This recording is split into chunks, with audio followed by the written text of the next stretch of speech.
Episode 82. Oh, finally, listeners, finally. We got there in the end, didn't we? It's a late one, but it's still Monday. You can't do me for it.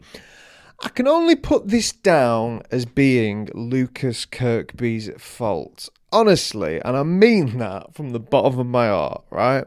I'll tell you the tale. We're meant to record the podcast on Friday before our gig in Leeds, right?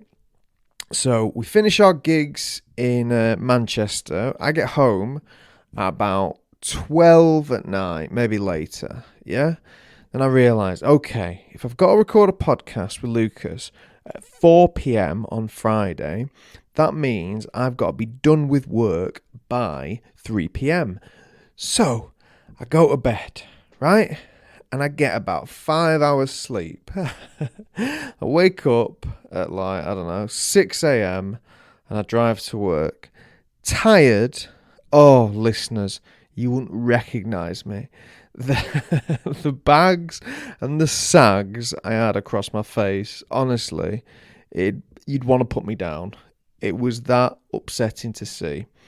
But I was like, do you know what? I'm doing this for the good of the pod. It's for the good of the pod, everyone. I'm putting myself through it. And so I'm getting by through the day. Different managers are taking turns to come up and whip me and scratch me across the neck, using their nails, and put a stapler into me. And I was like, oh, I can't bear it. But you know what's going to make it worth it? Seeing my pal at 4 p.m, recording a pod and doing the gig. So I'm barely getting through the day, coffee after coffee, just to keep myself awake, when Lukas Kirkby messages me at 2, going, oh, I can't be arsed recording a pod today. I'm like, okay, great, glad I didn't get any sleep. I don't say any of that because I'm a gent, that's not something I'd ever, tell him to his face. That's a private thing, so I was like, well, there's been times where I've cancelled on the day, things happen. So we go do the pod. No, we don't do the pod. So I drive home exhausted, and then I go, and he goes, also, come pick me up at my house. Genuinely. I was like, right, okay then, pal. It was on the way, but still, listeners, do you understand how I felt to be me at that point? I was like, right, I go home, I grab my Pottervision uniform, right, put it all on, bells, whistles, buckles and all, get in my car and I drive to pick up Your Majesty. We go do the gig in Leeds, great gig, yeah, exhausted. I get back the next day, having slept in total of 2 hours or something. Get back to my house after dropping him at 1:30 in the morning or something. 1:30. We stopped off at McDonald's on the way after Leeds, and I ordered a sour cream and chive dip, and good God, I didn't get it. And it was one of the McDonald's where the staff are hidden because it's all mostly self-service. Even though it's a normal one, you can't see them. And this staff member saw me trying to get her attention, and she's completely ignored me, ruined my mood completely. Right. Next day, I get home, and I don't have any time to record the pod. So Lukas goes, when are we going to record this pod? I go, I'm struggling to find time. We did have that allocated slot on Friday. We had that allocated slot, but I don't know when we're going to do it. I do have my nephew's birthday party on Sunday. He goes, we'll do it during then. Cut it short. I'm like, right, all right. Okay then, so I cut the birthday party short, I come record the pod, right, he goes, and I was trying to edit it yesterday, trying to edit it, and I was edit it, and then I clicked enter, to generate the file, and it kept freezing. And it did this twice, and it was taking up hours and hours of my time. Got to midnight, and I realised, listeners, I can't do this anymore. I've got to go work again the next day, so I can't stay up any longer, right? And so I put a message on the forums and stuff, and I was like, I'll have to try again today. I got home, first thing. I tried to do it, yeah? Wouldn't work again. I'm like, holy hell, what is going on? Turns out I didn't have any storage left on my laptop, so all I needed to do was to delete some things, and there it was. But I can't help but feel like none of this would have happened if the pod would have simply been recorded on Friday. Anyway, the Pottervision boys are going on tour. We've got a couple tour dates left. This week, come and see us in London or Brighton. Come see us. It's the last chance you're ever going to get to see us in England, because Lukas is moving to Germany. So I don't know. Bring everyone you know. Bring everyone you know. Otherwise, yeah, that's about it. I love you all. I love you all from the deepest, darkest part of my heart. I don't know why it's so dark down there. And throughout the rest of my heart as well. We're a great following. We're a great family. I'm in many ways the mother of the family, and in other ways the father of the family. And Lukas Kirkby is your dotty old nana. But let's not delay this anymore. Ladies and gentlemen, this is episode 82. Pottervision, Pottervision, Pottervision. Pottervision.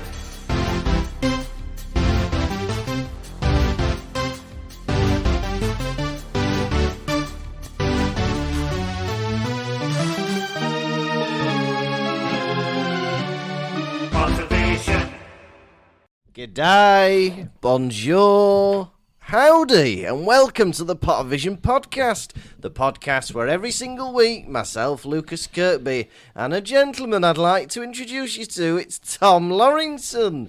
We have a look at these chapters of the Harry Potter book series, and we use that to inspire our convo. This week, we're on episode 82, and we're on chapter 25 of Book 4, The Goblet of Fire, The Egg and the Eye. Tom, would you like to meet our audience? Pleased to meet you, audience, for the first time. I've realised that we're 80-odd episodes in, and I've never met you. I've just been talking at you. So please take a moment to introduce yourself. Lovely. How are you, Tom? I'm all right, yeah. I feel good. We had a jam-packed week this week. We did 3 gigs. We did 2 at Manchester, at the Salford Lowry, and then we did 1 in Leeds the day after. And can I just say, they were some of the best gigs of my dirty little stinking life. Oh, they were absolutely wonderful, and it's been an absolute pleasure to meet some Pottervision listeners on the way. That's been the highlight for me. Yeah. No, actually, having amazing gigs has been the best. But an added bonus was meeting the Pottervision listeners, because nothing warms my heart more than someone telling me how much they like my podcast. Do you not agree? No, it's been absolutely lovely, and I think people, it's strange to me how they know us so well. I love it. I'm like, excellent. This is how every stranger should be with me. Do you know, Yeah. everyone should know exactly how you are. Oh, know. good. Thank you. Yes. There was a bloke in Manchester who asked me how Poppy was. I thought, she's good. How is Poppy? Yeah, she's very well. Because Poppy has only ever met about 8 people, full stop, Oh, in her life. She's shy. She's shy. She hides in a little hidey hole. Yeah. But yeah, she's good. Yeah. How's your feathered friend? How's Connie? Connie's good. She's she's just enjoying herself lately. Yeah. She's staying in, watching telly. She's got some time off work due to stress related stuff. She's fine. Yeah. What does she do for work? I don't think you've ever said. She's a care home worker. I don't know why that's so funny. I think it's just not what I was expecting. She's a care home worker. Yeah. With the elderly. Yes, sometimes she floats between all different people who need care. She likes to mix it up a bit. Yeah. Sometimes it might be the elderly, other times it might be, palliative care. She just enjoys herself, doesn't she? Yeah. No wonder she's so bloody stressed. Well, that's lovely. I know. What's she watching on the telly? I don't know. Two broke girls. She loves it. It reminds her of herself and her cousin Debbie. Yeah. Fantastic. Good. But yeah, it was great meeting people at like Leeds and Lowry. Yeah. Yeah, it's just nice. Yeah. I don't meet people that often. Like a lot of people, yeah. We only meet each other, don't we? Meet each other, and then I meet people in supermarkets, and I get stressed out. Not people I know or anything, just I go in supermarkets. I hate being in supermarkets, do you? There's some things I like and some things I don't. I don't like the awkwardness of being like, waiting for somebody to choose a yogurt. And you're like, I know what yogurt I want.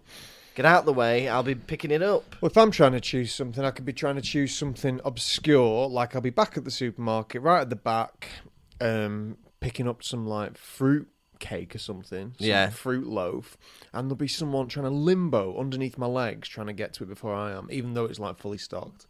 Yeah. People, honestly, I've got no spatial awareness, and I resent them for that. Oh, if you're listening, we resent you for that. Yeah? Wait patiently, I'll go do it. Listeners, I'm sorry, but this episode of the pod keeps getting disrupted by technical difficulties. We keep trying to record, and my computer keeps crashing, taking the recordings away from us. But I was at a birthday party today. I was at my baby nephew's first birthday party. My parents turned up with a box that had one of them, them cars that everyone had when they were a little kid. Oh, yeah, that you get in. Yeah, I know what you mean. Be in the garden. Yeah. It's got a bit of a roof on. My parents had brought it in a box, unassembled, right? Hey, that's fun. Yeah. But how else would they get it? You can't put it in the car. Yeah, that's true. So they got there, and then they just put it in the garden. And when the other grandparent got there from baby's other side, he was sent to start assembling it. Right. This gift he hadn't even brought. Not by my parents, by either, I don't know, someone else. Yeah. And then I was in the kitchen and my dad goes to him, "Oh, sorry, David. I couldn't assemble it before I got here." And then he was like, "No, it's fine." And then I just started laughing really loud. It made it look like that was their plan all along. Even though it wasn't. And I was cackling like a madman. And then my parents looking at me going, "Shut up." Yeah. Oh, poor David. I got something to ask you. Oh, yeah. On a secret episode of Double Vision, you were telling me you were going to Speak Hall to be a court jester. Every so often you've been doing it, but it had been put on a hiatus by the pandemic.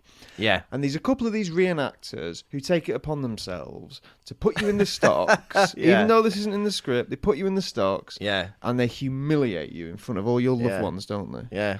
And they love doing it, right? I think it's the highlight of their year because they always tell me how they're going to do it. And, like, because I've been there, it's probably about the 7th year I've done it, every May bank holiday weekend. And they're like, "Right, we're going to get you this year." And I've been put in the stocks, I've been whipped, I've had sponges thrown at me. But anyway, this year I went, and on the first day, They were all like annoyed. So I was like, "Hey, how's it going?" They're like, "Oh, nice to see you, nice to see you." And they're like, "Oh, they've not got us any stocks this year." So I was like, "Oh no, that's terrible."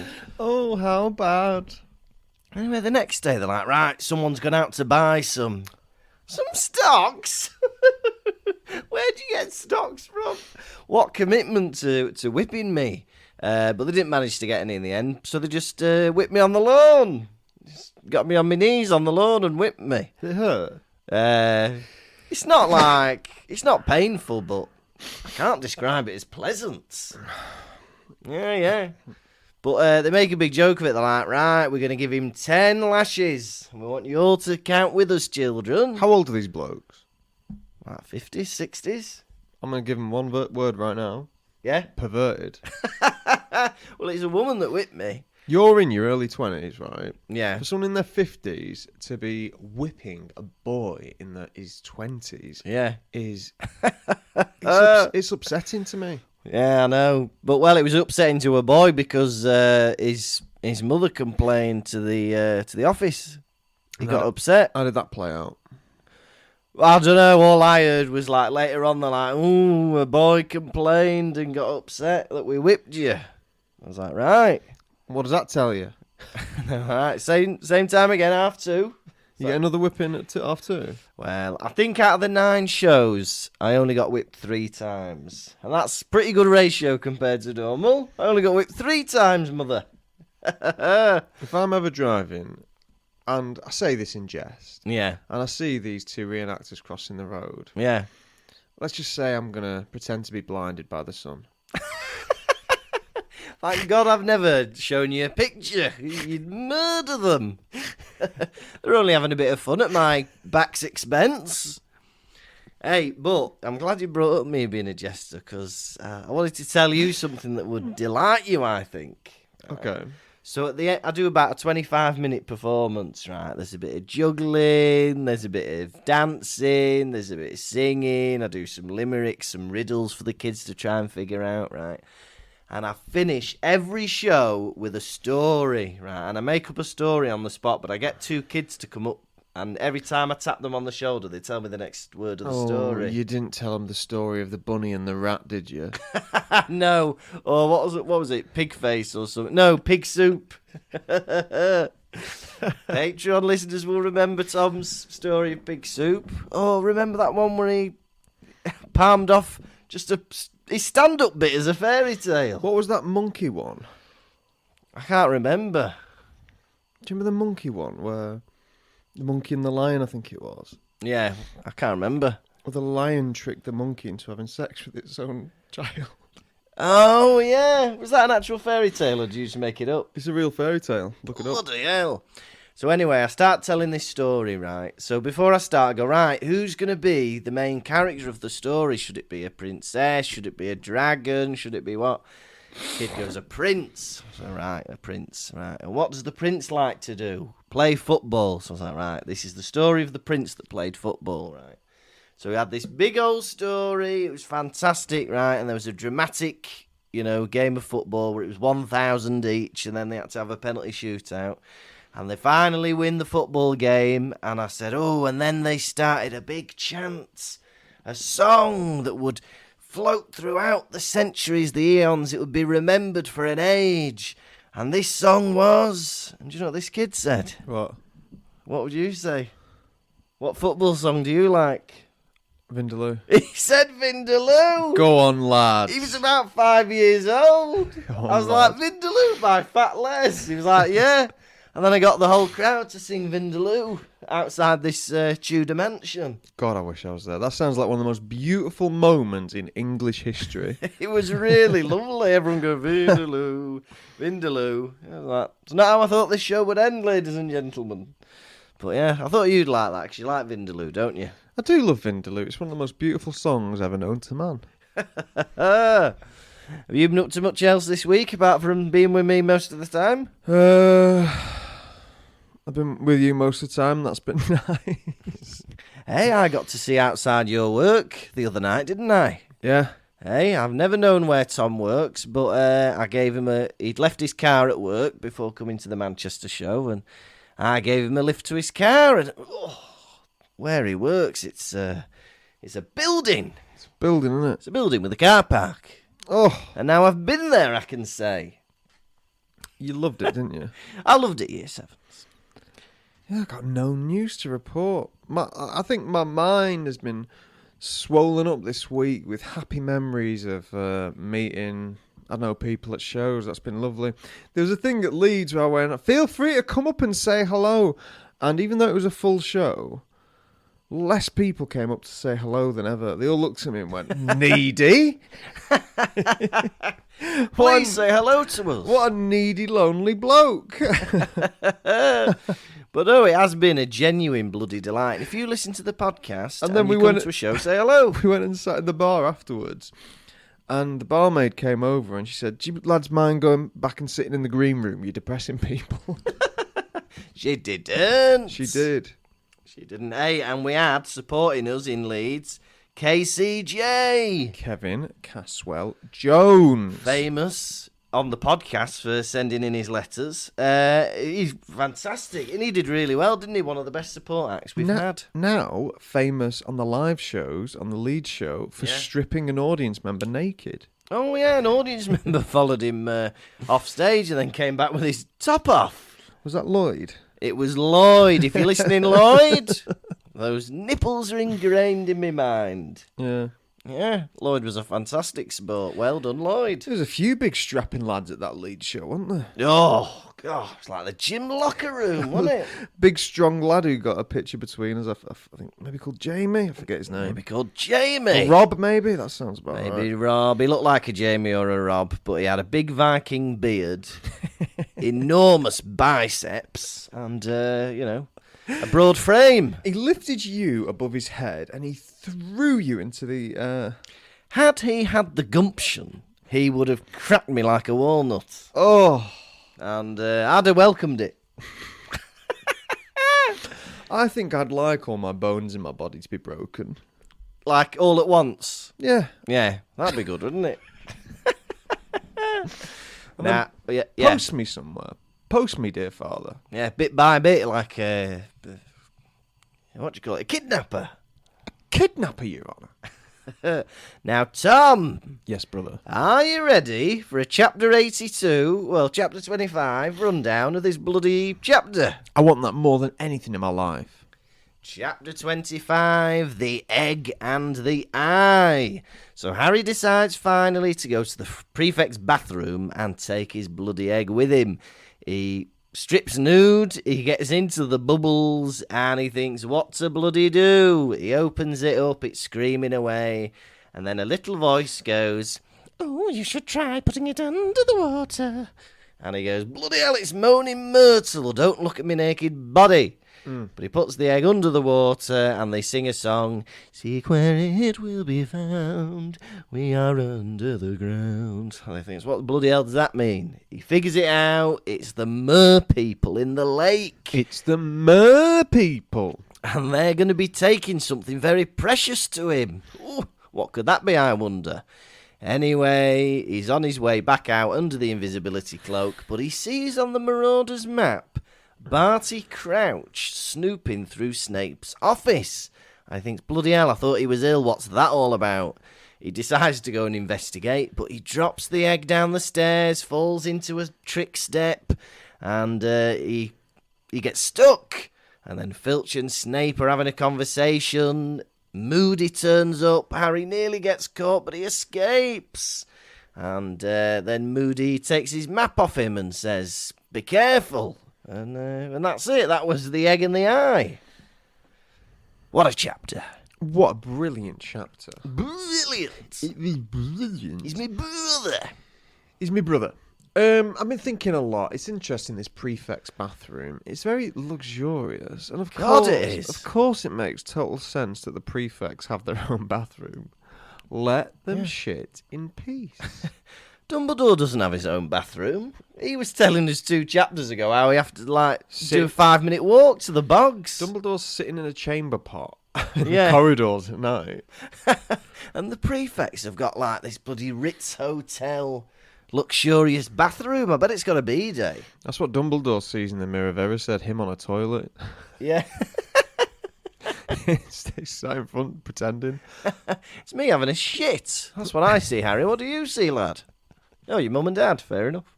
Fair enough. Carry on. Fair enough. But I can't imagine... I mean, I know it's a boarding school, so it's a bit different. But can you imagine having a bath at school? Also, this is prefect's bathroom. There is male and female prefects and 1 bath. Yeah. Oh, that's weird, isn't it? Yeah. What's this little swingers club? Hey. Are they taking in their keenies? There's a diving board. I wondered about that. What? Diving board is taking the piss. What are they doing in there? Getting a brick from the bottom? You're going to be watching yourself. Right, you're going to be getting into your pyjamas and you're going to pretend that brick is your sister. And you're going to save her. That brick is your sister. Yeah. All right. Right? Yeah. Right. Hey, this week, because it's last week of term, we're going to have a floater session. Did you ever have that? Did you learn to swim in a swimming club? Not in Wales, I didn't. No, in Wales. Well, at the end of every course of 12 weeks, we'd have a floater session where you could just have fun on the floaters for an hour. You didn't have to do 'cause normally you had to do lengths and exercises and stuff. But you got to pick a floater from the box and float on it for an hour. Ah. It could be a noodle, a big noodle. It could be like a paddle board, or it could be a rubber ring. Did I ever tell you the story about me going swimming? No. So, in primary school, I was staying... I must have told this story. Please stop me if I've told this story, because I've only got so many stories, listeners, right? Yeah. And this has been so many episodes. And I'm sorry if I've retold this, but this dwells in my mind. And at the time, me and my friend James Fisher said, we will never speak of this ever again. I was staying around James Fisher's house, and he was like a rock star now, I think.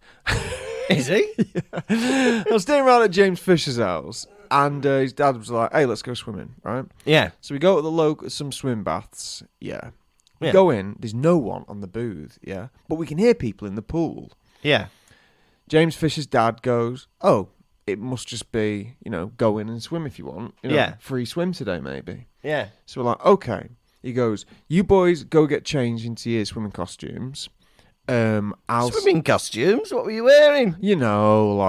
Swimming shorts. Swimming whatever. shorts, yeah. Yeah. So he goes, you boys go in, right? Have I told you any of this? No, this is not ringing any bells. You boys go in, start getting changed, right? And then I'll be with you in a minute. So he goes back to the car, and we go in and get changed, right? Yeah.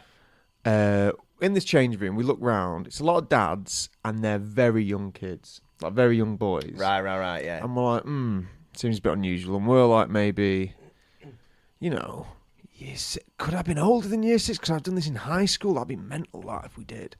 Maybe I was a teenager. Yeah. No, I don't know. I can't tell. Did you know James Fisher from primary school? Yeah. But Okay. then we continued the friendship into teenage years. Let's say you're 15. Maybe not that old. 12. Must have been year 6. Maybe like 10 or something, or 11. Yeah. Say I'm 11. Yeah. Then, could be in year 7. Then... Right, get on with the bloody story, will you? So we're in the changing rooms. Yeah. And then some swimming instructor comes in and looks at us, and he starts scolding us. He goes, what the hell do you two think you're doing? Oh. And we couldn't explain ourselves because we wouldn't stop shouting in front of all these people. Yeah. And we're children. Yeah. And he's like, just thought you'd come in, did you? And start having a swim. Think you own the place, dear? And we were like, no, we were like, because, we've been told by his dad to do that. Yeah. And he's scolding us like mad. And he's like, get dressed now, you little freaks. Like you that. freaks? Yeah, he did. Yeah. More or less. Well, yeah. Right. And it was, honestly, went on. It was one of the most traumatic things ever that made me... Yeah, it does sound horrible. Made me resent people in my life. Just as he's finished scolding us, and he continues scolding us as we're getting dressed in front of all these people. Right. And then James Fisher's dad pokes his head around the curtain. He goes, is the swim on today? And he turns to his dad and goes, oh, no, not today, no. And then we walk out, having never told his dad about that awful experience. And as we walked out, James said, we'll never speak of that ever again. And that used to keep me up at night. Yeah, and you've kept it secret until today. I don't know. I think about it all the time. But Yeah, well... What do you think it means? Do you feel better now that you've got it off your chest? That's like 20 years of torment. No, but it is nice knowing that other people know that story now. Yeah, that's true. Gives them another piece of the puzzle, why I am the way I am. Doesn't it? Yeah.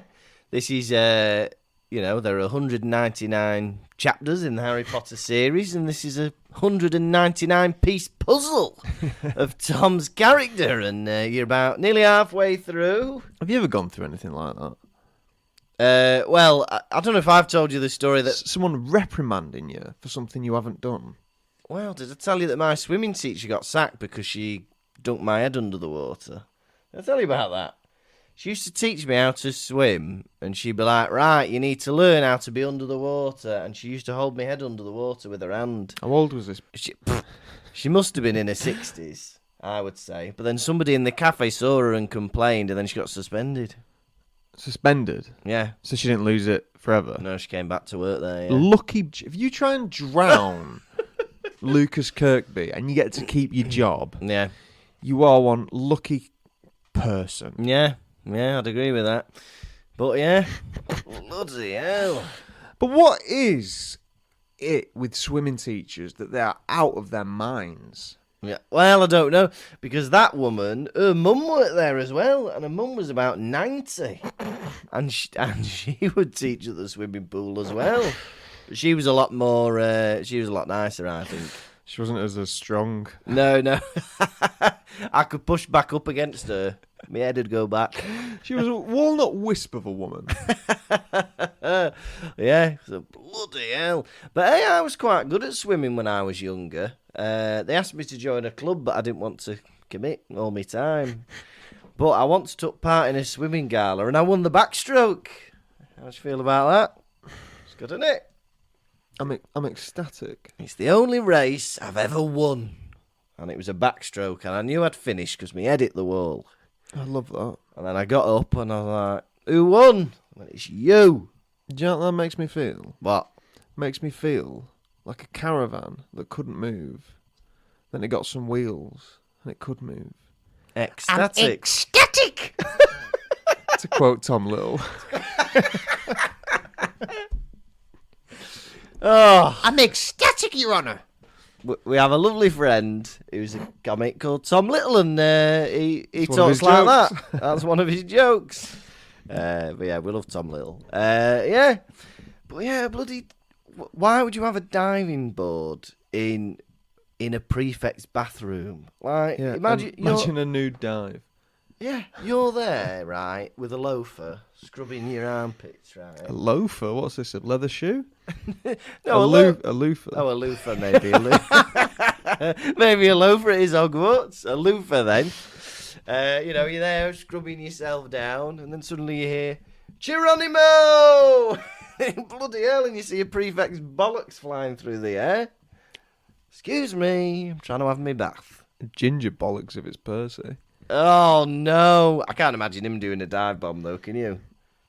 Might cut loose in the prefect's bathroom. Who knows? No, he'll be doing breaststroke widths with his not letting his head go under the water. Like a mum. Like a mum. My mum's like that. She never used to get her hair wet at Mum's the in the swimming pool. pool. Mum's in the pool. She used to go swimming every week, and I don't think one hair on her head ever got wet. She was just like a floating skull gliding through the water. A floating skull gliding through the water. I'll make sure to include that in my best man speech.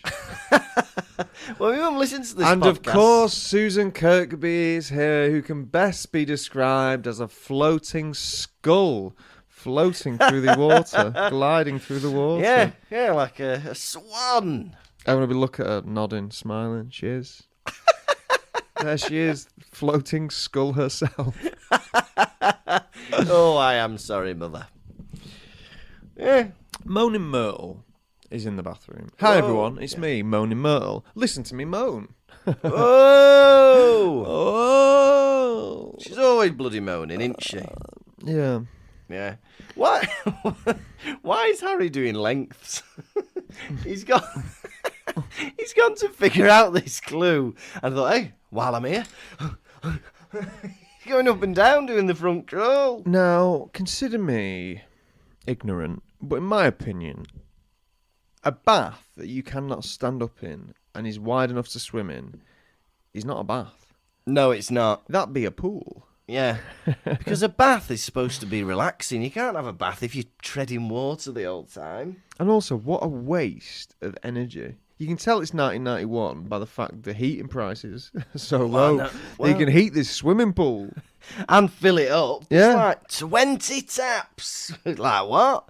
And he's using every bloody bit of shampoo they've got. Each tap has got like a different type of bubble bath in it or whatever. Right, Harry, you've used up all of our week's allowance of bubble bath. I bet that smells lovely, doesn't it? Oh, you smell interesting. What aftershave is that? I'm wearing 7 different types. All right. I'll leave you alone at this party then. Thank you. Hey, what shampoo have you got? Oh, well, it's lime and strawberry and mint and fruits of the forest and coconut and lemon. That's lovely. Yeah. Harry says to Myrtle's having a good gawp at Harry. She's been in there for a while, peeping at him through wherever. A tap, a U-bend, who knows. And he goes, Myrtle, I'm not wearing anything. Harry, she's dead. Yeah. Give her something.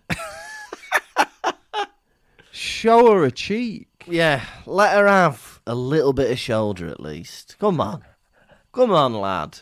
She's been murdered, for God's sake. Come on, lad. She's your age as well, isn't she? Come on, lad. It's not like she's a bloody creepy adult. Cracking arse, Harry. Stop it, Sean!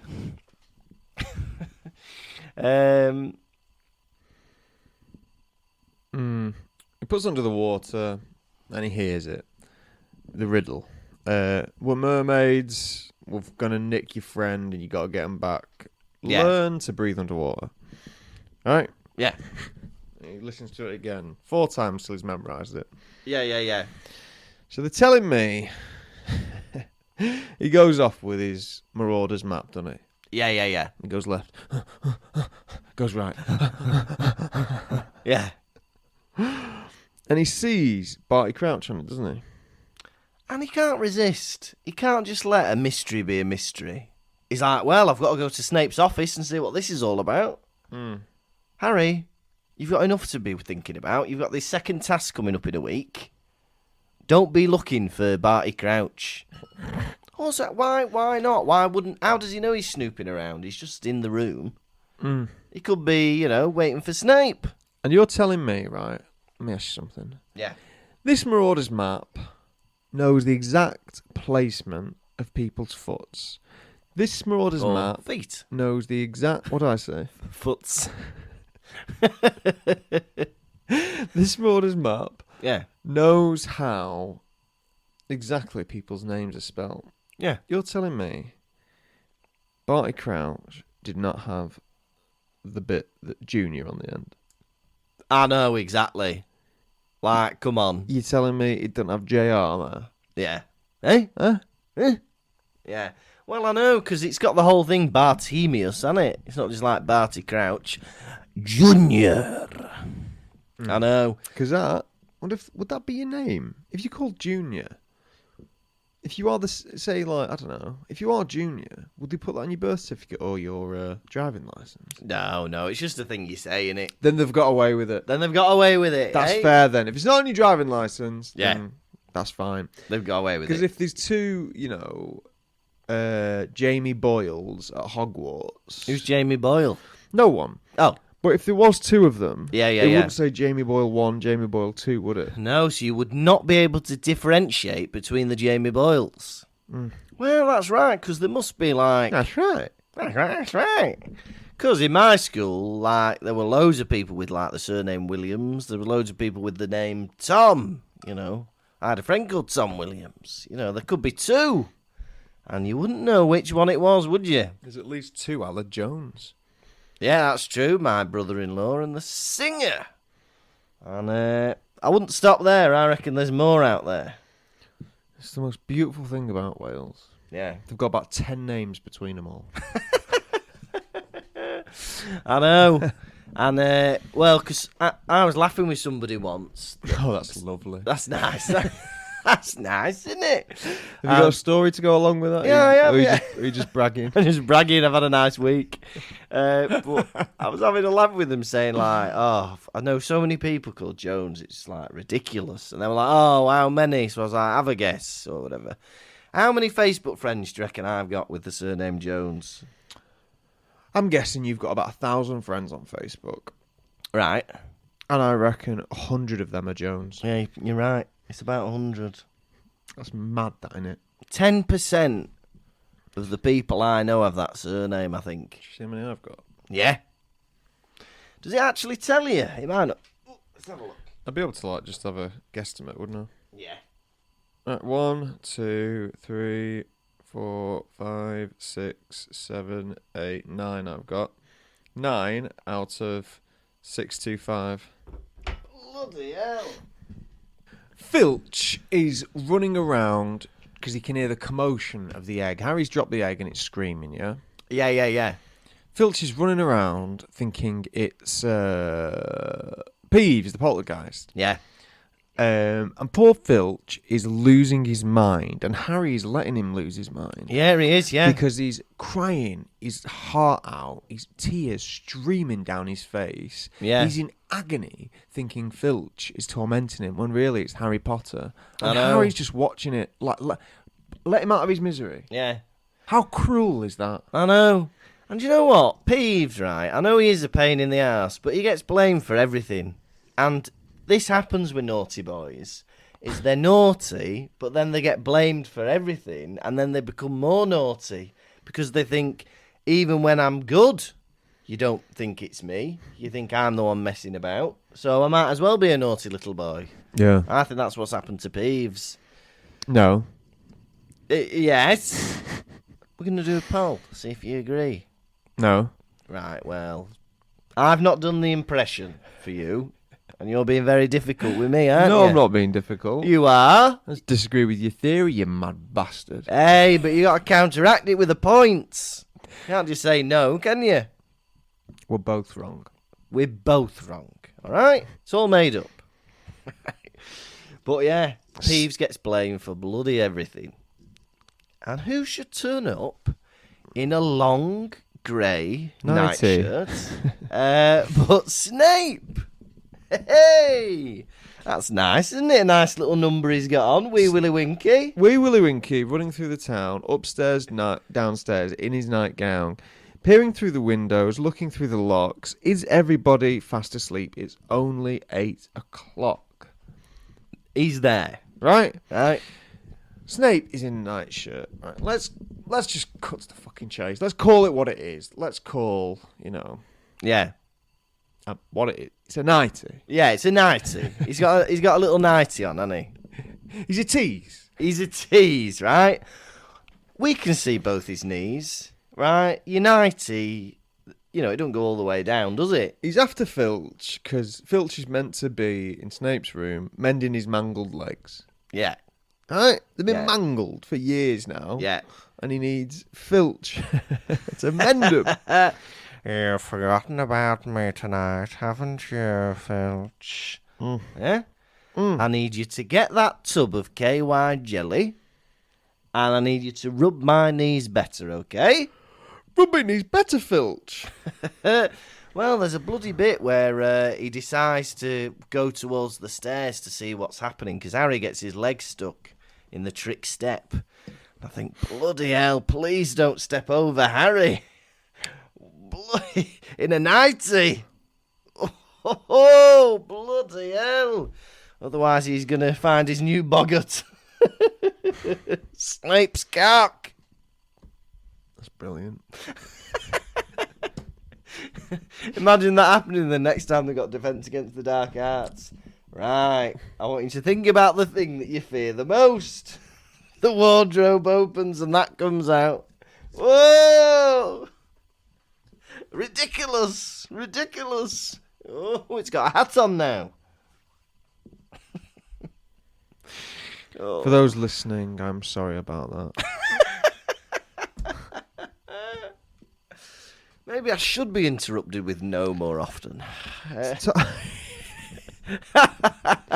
Tom, why didn't you cut it? Lazy.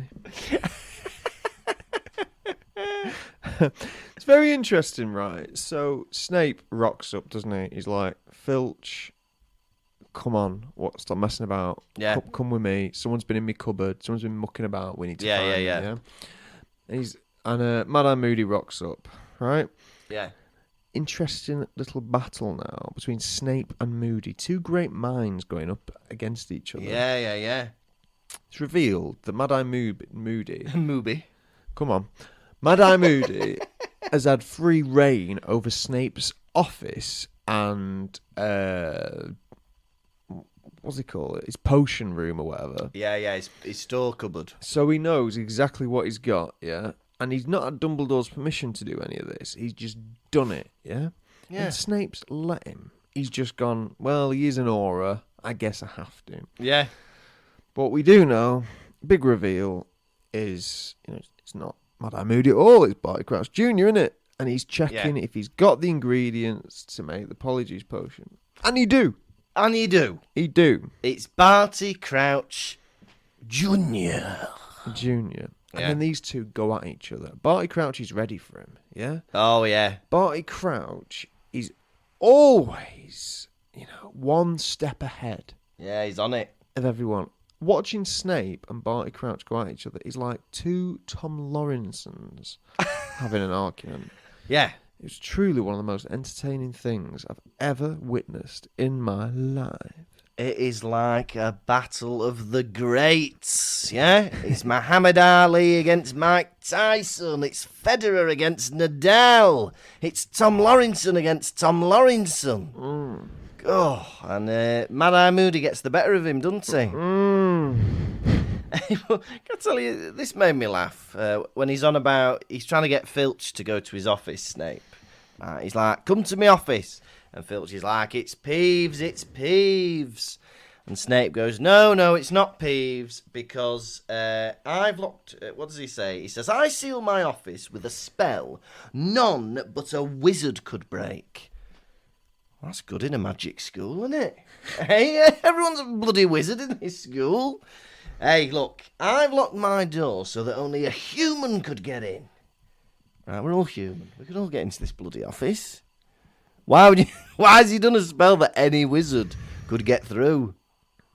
Why don't they just, I don't know why Peeves and Moaning Myrtle have got free reign over this school. No, Peeves I don't. is like, smashing things up. And Moaning Myrtle is peeping on the kids. I know, but then we read about the fact that they once tried to catch Peeves, and he ended up going even worse. Yeah, but if you can keep him out of one room, they can keep him out of every room. Yeah, that's true. Oh, yeah, that's true. Why don't Snape just do it with every room and then, I don't know, leave him in the conservatory or something? Leave him in Hagrid's hut. Oh, my God. Hasn't Hagrid been through enough? Poor old Hagrid. Then having Peeves throw Fang about. All right, everyone. That always gets a big laugh. All right, everyone. It's me, Hagrid. It's me, Hagrid. Sorry about that. One of my favourite bit about this chapter is when Harry and Mad-Eye Moody are having like a little discussion, yeah? Yeah. He says, there's one thing I hate, and that's a Death Eater that walks free.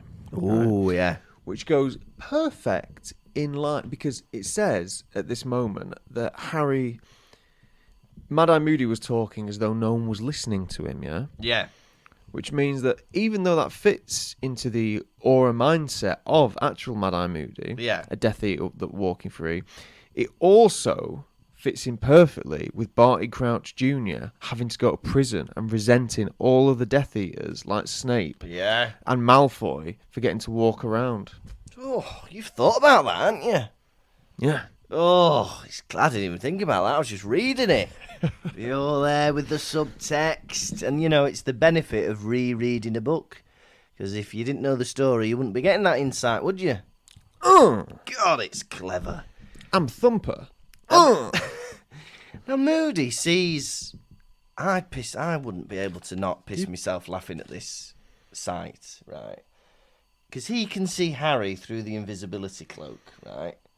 So he's got Filch in his cat, right? Snape in a nightie. Yeah. And then Harry Potter with his leg stuck in a step, holding an egg. Oh, no, he's lost the egg at this point, hasn't he? Oh. I think I'd just piss myself laughing, would you? If you were who? If I was Moody, because he can see Harry, can't he, stuck in the step. Thing is, what you got to understand is Mad-Eye Moody has got like higher stakes. Yeah. Thing is, he's got a big plan he's trying to unhatch. No time for laughter. Oh, not even a giggle? Not even a titter? Oi! What? Saying titty. No, I'm saying titter like a... You went... You said titty. No. Right. Crouch is very clever, right? Because he asks Harry... He sees the Marauders map, Barty Crouch Jr. And he sees its capabilities. Yeah. And he says to Harry, "Can I borrow this?" And Harry, impressed with Mad-Eye Moody, Yeah. is like, "Yes, you can." He could have easily confiscated it. Yeah. Could have easily confiscated it. Yeah. But by asking Harry if he could borrow it, it's giving Harry, the illusion Yeah. that he's his friend. Yeah. And he's going to continue trusting him. Yeah. Because if he'd been like, "All right, I'm confiscating this," Harry might have backs off a bit going, "Do you know what? You're just like the others, aren't you? You're a bastard, Your Honour." Well, he's playing into Harry's God complex. Being like, "Oh, that's brilliant, that. Can I borrow it?" And I was thinking, oh, Mad-Eye Moody thinks I'm cool. Yeah, of course you can borrow it, lad. Oh, yeah, baby. The thing is, one look, because Harry is about to go off looking at the map again, and his cover would be blown because he would instantly see Barty Crouch on the map again, wouldn't he? Where Moody's just been. So, no wonder Moody wanted the bloody map. They're giving the game away. Yeah. And finally, before he goes back to the common room, he gives him a careers advice meeting, doesn't he? Careers guidance. But you could be Nora too, Yeah, you could be an aura, couldn't you? And Harry is actually a bit mature when he's in his bed because he's thinking, bloody hell, if I end up like that, I don't want to be an aura, maybe. Because Moody is so bloody damaged, physically and mentally, through his job. Harry's like, not for me, that. If that's happening, maybe. Yeah, I want... Moody, before I agree to your terms, I'd like to see every other aura known to man. Are they sexy, or are they like you? Hey, look, Harry, I'll show you all the other auras. Me and you, we're going to St. Mungo's first thing tomorrow. You can meet them all. That's lovely. Right. How many bathing boys are you giving this chapter out of 5?